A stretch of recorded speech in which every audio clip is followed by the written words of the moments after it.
महाराष्ट्र का अगले सीएम को लेकर अभी भी सस्पेंस बरकरार है। आज दिल्ली में अमित शाह महायुति के नेताओं से मुलाकात करेंगे।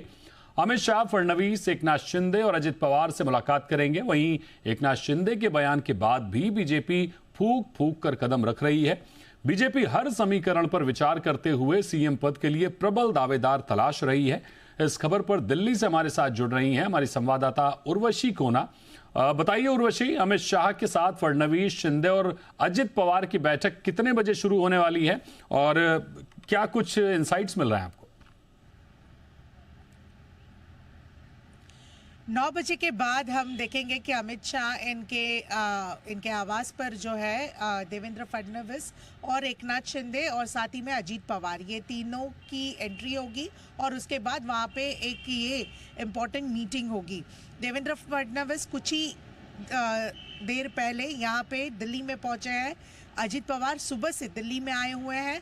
अजीत पवार कार्यकर्ताओं को मिले और कार्यकर्ताओं ने उनका यहाँ पे स्वागत भी किया और कुछ ही देर में हम देखेंगे कि सबके सब अमित शाह इनके घर पहुँचेंगे और वहाँ पे ये मीटिंग होगी। आज ये बैठक होने के पहले, मतलब महायुति की ये बैठक होने के पहले हमने देखा था कि सुबह में जेपी नड्डा और अमित शाह इनके बीच भी एक मीटिंग हुई। प्रधानमंत्री नरेंद्र मोदी भी इनके साथ एक मीटिंग हुई और वहाँ पे मुख्यमंत्री महाराष्ट्र का कौन, ये फाइनल हो चुका है। आज की ये जो रात की बैठक है महायुति की, इसमें सिर्फ मुख्यमंत्री पद को लेकर ही चर्चा नहीं होगी, बल्कि किसको कौन से खाते दिए जाए, किसको कौन सी मिनिस्ट्री मिले, इस पर भी चर्चा होगी। यहाँ पे कहीं ना कहीं एक हल्का पैच फंसा हुआ है। हम सबको पता है कि एकनाथ शिंदे इन्होंने कल एक स्टेप पीछे लिया और मुख्यमंत्री पद को ध्यान में रखते हुए ये कहा कि जो भी अमित शाह और नरेंद्र मोदी डिसाइड करेंगे वो उन्हें चलेगा। इसी को ध्यान में रखकर शिव सैनिक जो है वो ये कहते हैं कि भारी भरकम ऐसा खाता, भारी भरकम ऐसी मिनिस्ट्री जो है एकनाथ शिंदे इनको मिलनी चाहिए। वहीं अजीत पवार इनका ये कहना है कि उन्होंने भी सपोर्ट किया है लाड़की बहन योजना और दूसरी ओर से बड़े पैमाने पे उनका भी सहभाग रहा है, तो इसलिए महायुति के इतने बड़े नंबर्स आए हैं, इसलिए उन्हें भी भारी भरकम खाता मिलना चाहिए। पर वहीं भाजपा क्या भारी भरकम खाते इन दोनों को देगी या नहीं, इस पर भी देखने की बात होगी।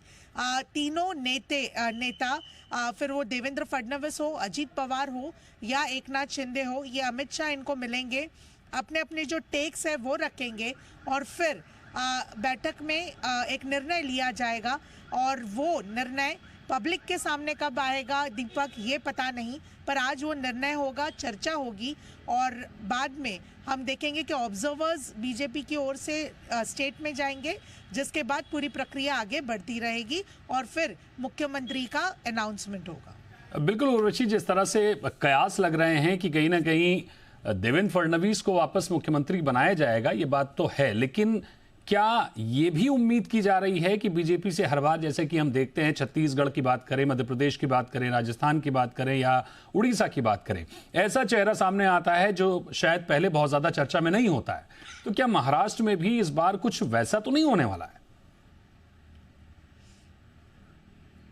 देखिए, महाराष्ट्र राज्य दूसरे राज्यों से अलग है। मैक्सिमम नंबर ऑफ सीट्स दूसरे नंबर पे यानी कि उत्तर प्रदेश के बाद, और वहीं पे यहाँ पे देखें तो यहाँ की अलायंस भी अलग है। फिर वो अजीत पवार कहो या एकनाथ शिंदे कहो, भाजपा के ये दो अलायंसेस में ये दो लीडर्स की बात करें तो ये दोनों लीडर्स अपने आप में सीनियर हैं। तो अगर कोई कॉमन फेस लेकर आते हैं या अगर कोई आम कार्यकर्ता, जैसे राजस्थान में हुआ, जैसे मध्य प्रदेश में हुआ, अगर वैसा कोई फॉर्मूला भाजपा लेकर आती है तो दूसरे जो अलायंस पार्टनर्स है, जो डिप्यूटी चीफ मिनिस्टर होंगे, फिर वो अजीत पवार कहो या एकनाथ शिंदे, अगर उनका नाम कहीं ना कहीं जो आ रहा है, फ्रंट रनर है, अगर वो होंगे तो वो कितना इस नए चेहरे या नए कार्यकर्ता जो है, कॉमन कार्यकर्ता है, पर नए मुख्यमंत्री फेस को मानेंगे, उस पर एक बात होगी। इतना ही नहीं, पर महाराष्ट्र राज्य को अभी फिलहाल जिस तरह से एक स्टेबिलिटी मिली है, ऐसे में एक विजनरी लीडर का मुख्यमंत्री होना बहुत ज्यादा जरूरी है, क्योंकि कई प्रोजेक्ट्स अभी भी पेंडिंग पड़े हुए हैं, कई फॉरेन इन्वेस्टमेंट्स है, तो इन सबको ध्यान में रखते हुए एक प्लानिंग बहुत अच्छी होनी चाहिए और इसलिए एक विजनरी मुख्यमंत्री की जरूरत है। और तभी हमने देखा कि कई लोगों ने देवेंद्र फडणवीस जो कि फ्रंट रनर है उनका नाम लेते हैं, क्योंकि उनका एक विजन है। ऐसे लोगों को लगता है भाजपा के कार्यकर्ता ही नहीं बल्कि अजित पवार, इनकी ओर से भी देवेंद्र फडणवीस इनका नाम बताया जा रहा है। कल एकनाथ शिंदे इन्होंने भी भाजपा के मुख्यमंत्री को सपोर्ट किया है, भले ही फडणवीस इनका नाम ना लिया हो।